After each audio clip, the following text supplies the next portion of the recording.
Howdy y'all, Trader, and today we're going to be starting a new project on this channel. I'm going to be building the largest Imperial Guard army in the world. So I know that may sound ambitious, but I already have a leg up. So I've been in this hobby for going on, 15 years or so. And in those 15 years, I have collected literally 2,000-ish guard models. And I don't know, that's infantry. There's another 100 plus Russes, 50 Chimeras, 90 other random vehicles. I have 15 Baneblades, etc., etc., etc. So the issue is, I buy this, and I might build them, or I might not build them, and they just hit a box in the corner, and I get a new idea for the project, and I just buy the stuff.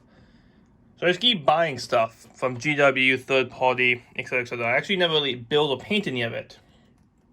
So I'm going to get around to doing that. And this whole series is document my progress as I build and paint thousands of models. Now, this is not a how-to, like how to paint or how to do whatever. I am not that good of a painter. I can paint decently well. I mean, I painted a couple hundred models, but not a great painter. But this is more for show, so you can see cool sculpts and rare models. I actually have one of every single GW Guard model they ever made. I'll pull all those out eventually. But that's what this is. This is just to see a massive project and essentially a vlog style. Like, you see those people who make houses and build houses and everything? This is it, except in tiny plastic and cute toy soldier form. So yeah, I need to finish building these guys, so they're mostly done. I just need to rebase a couple, strip one, and do some cleanings. So along with this project, I also want to do not just, building hundreds of models and painting them. I want to structure them. Now, I'm still working on the structure plan, which might sound nerdy, but I want to base it off a modern-esque. It's not going to be a one-to-one replica, mind you. It's going to be based off how a modern U.S. military is set up. So I'm a nerd. I have the stuff. Hopefully, I have the stuff. I haven't built it yet, but I have the stuff to make a hospital company. I want to make transportation battalions. I want to make a full infantry brigade, like not just a battalion, a brigade, which is about 2,000 plus models of just troopers. I want to recreate a literal military in 28mm Imperial Guard.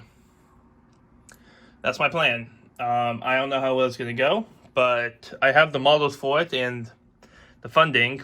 So yeah, this right here is going to be what I decided is a platoon setup. So as you saw earlier, I did a paste through. Each platoon consists of basic infantry platoon, consists of 4 squads, and each squad has 1 sergeant, 8 riflemen, 1 radioman. Sergeants, for the most part, have blast pistol, chainsaw. The occasional guy will have a power fist or bolt gun, like I showed you this guy here. That's an old metal sergeant, and probably one of my favorites. Sergeants, for the most part, will wear helmets, unless in a specialized unit. Then they might wear berets or peak caps, like this guy. This guy will be, because he has a peak cap, he will be designated as a lieutenant. So luckily, real fast, these guys, all the GW sergeants, have the chevrons, the 3 chevrons, so that'll be my sergeant rank. I will make a corporal in each squad. They will get 2 chevrons. And for like this guy, I think I'm just going to paint the chevrons on to his power fist. He will get a lieutenant's gold bar. We're going to be using standard, how the U.S. Army does it. And we're using the U.S. Army because, not to be that, bro vet, but I served in the Army for 6 years. I understand how well, that's a lie. I think I understand how the Army works. No one really understands how the Army works. We just pretend we do. But I know how the Army is supposed to work. So that's how I'm going to base this off of, is how an Army is supposed to work. Because what does Gilliman say? Practical versus reality. You think you know how it goes, and then you get out there, and everything goes to fucking shit. Oh, I also cuss like a sailor. I was in the Army, not a sailor, but I cuss bad. I would do my best to edit that out, but sorry, not sorry. So, yeah, let's get started. So for my guard army, everyone's going to use, for the most part, the Sector Mechanicus base. Some specialized units like the cavalry I'm going to do later on, and some other like non-real units, but I'm going to pretend they're real and make my own rules, or just use something else instead. We'll use a third-party base that's very similar. So let's get to breaking stuff and rebasing, boys.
So we finally got them all primed. This took me about 8-ish hours of full day's work. The biggest issue was going through, I had to rebase 3 guys, and they happened to be the metal models, the lieutenant and that sergeant, and this guy. The issue was I had to pin them, which took a little bit longer than expected, and I had to do a lot of cleanup work on the rest of the models. Remove all the mold lines. I got a little bit OCD and took my sweet time, but after that was done, I went through and I primed everybody, and then we were done, really. For those or anyone who's curious how I prime, I use what is known as a very sophisticated method, by the way. So rattle can in a cardboard box. I call it the box method. I will be patenting that at another time.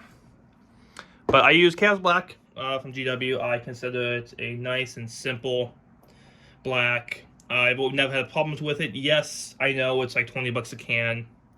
But for these models, I think I went through about a third of a can for these, which isn't bad. Again, I know it's expensive, but it's what I've used my whole life. I've never had a problem with them. I will use Army Painter in a rare circumstance, but I prefer GW. I use the fancy GW stick. Again, I know there's other options out there. I've always just liked this since it came out a couple years ago. I've never had a problem with it. It works great. I've never had any rubber bands break. It works. It's simple. I do occasionally use, when I'm just doing bits, a 2x4 and some double-sided tape.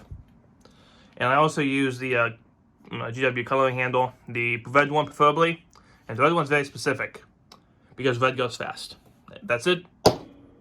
Simple, red goes fast, painting gets done faster, dries faster. There's some science behind that. Someone smarter than me will explain that to you on the internet. And now we're going to go airbrush everybody.